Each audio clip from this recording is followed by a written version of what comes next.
Magandang araw po sa lahat. Magandang araw po.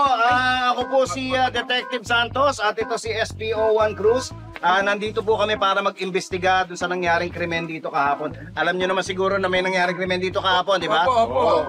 Nandito kami para... Sige, mag-ready ka ng pagkuha ng mga statement. Kukuha kami ng statement sa mga naka-witness nung pangyayari kahapon. Sino ba sa inyo naka-witness? Ay, sir! Okay, sige. Ano nakita mo? Kitang-kita ko nung pinatay yung biktima, sir eh. Oh. Tinulungan ko pa eh. Tapos ay pagsuntukan ako dun sa killer. Oh. Kagawan pa kami ng baril. Oh? Kaya lang natalo ko kasi lakas eh. Talaga? Malakas? Napagsuntukan ka? Oo. Kailan nga nangyari to? Kahapon, sir. Kahapon? Okay, sige, salamat. Thank you. SPO1, pakibura mo na yung statement ng tindera ng bola-bola. Sige, tanggalin mo na yan. Di natin kailangan. Teka lang, sir. Oh.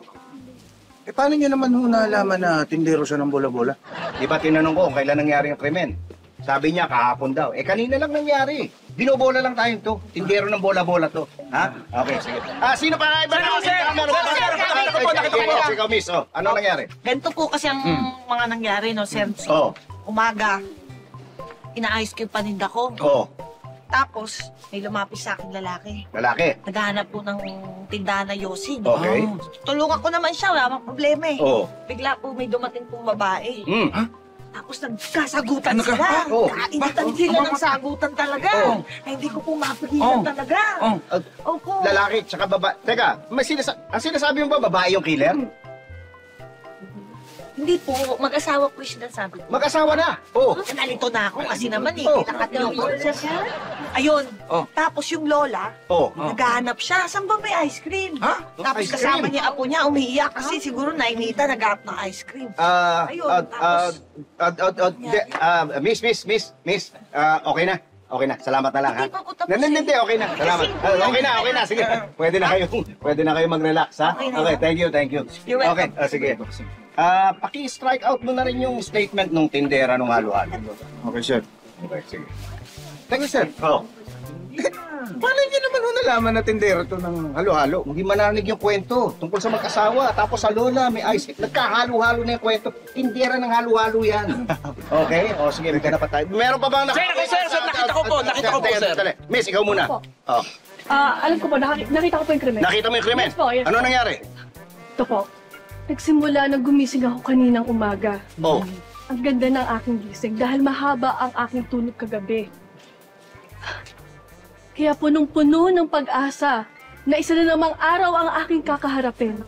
May ngiti sa aking mga labi. Habang inaayos ko ang aking mga paninda na pinagkukunan ng aking pantustos sa aking pamilya.